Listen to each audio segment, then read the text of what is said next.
Masya Allah, kisah seorang tidak bisa baca Quran tapi kuburnya bercahaya. Ternyata semasa hidupnya lakukan hal ini. Sebuah kisah diceritakan bahwa seorang lelaki melalui sebuah kawasan perkuburan di suatu malam yang kelam dan sunyi. Tiba-tiba, dia terpandang suatu cahaya yang terang benderang muncul dari sebuah kubur dan terus menjulang ke langit. Tertegun dan kaku melihat kejadian itu, dia terfikir kemungkinan kubur ini adalah kubur seseorang yang sangat istimewa. Mungkin ia seorang wali Allah, atau ulama, atau orang soleh yang istimewa kedudukannya di sisi Allah.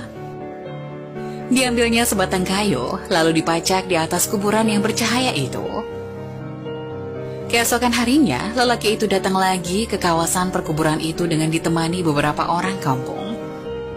Beliau ingin menyelidiki dan ingin mengetahui kubur siapakah yang sangat ajaib itu.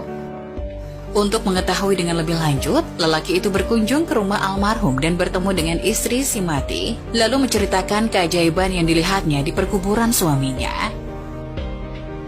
Anehnya, istri almarhum terkejut dan keheranan. Dia sangat mengenal suaminya. Suaminya bukan siapa-siapa.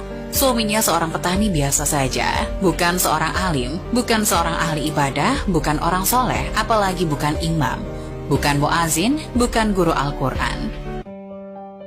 Malah suaminya tidak pandai membaca Quran, dan dia tidak pernah mendengar suaminya membaca Quran. Akhirnya, lelaki itu bertanya, apakah perkara-perkara aneh yang almarhum selalu lakukan dalam kehidupan sehari-harinya. Akhirnya istri almarhum teringat sesuatu perkara yang selalu dilakukan oleh sang suami. Setiap kali sebelum tidur pada setiap malam, suaminya akan mengambil wudhu, kemudian masuk di dalam suatu bilik, lalu diambilnya Al-Quran di atas rak. Lalu dicium dan dipeluknya dengan penuh kecintaan dan kasih sayang. Dia akan duduk dan membuka Al-Quran itu sehelai demi sehelai seperti sedang membaca, sedangkan ia seorang yang buta Al-Quran. Dia akan meraba-raba ayat Al-Quran itu dengan tangannya, seolah-olah sedang menyentuhnya dan membelai sesuatu yang sangat dikasihi. Tambah istri almarhum lagi, dia pernah mendengar rintihan dan esakan tangis suaminya yang sangat sedih mendayu-dayu dengan penuh penyesalan. Tuhanku, ampunkanlah aku karena aku tidak mampu membaca kalimat-kalimatmu ini. Janganlah engkau hukum aku di atas kebodohanku ini, ya Allah. Maafkan kesalahanku, aku tidak mampu membaca kalimat-kalimatmu.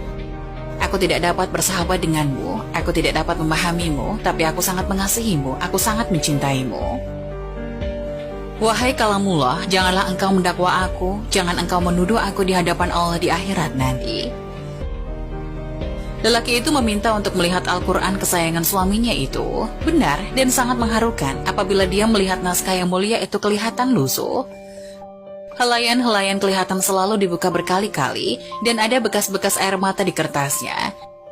Tanda seseorang sering menangis berjurai air matanya tatkala membuka lembaran yang maha suci ini. Pastinya lelaki ini sangat mulia pribadinya, hatinya telah bersatu dengan roh Al-Quran. Dia sangat mengasihi kalimah-kalimah Allah itu dengan sesungguhnya. Berarti ia mengasihi Allah dengan seluruh jiwa dan raganya. Marilah kita menghidupkan Al-Quran di dalam masjid kita, di dalam rumah kita, di dalam diri kita, setiap masa dan ruangkan masa setiap hari untuk membaca dan pahami isi-isinya.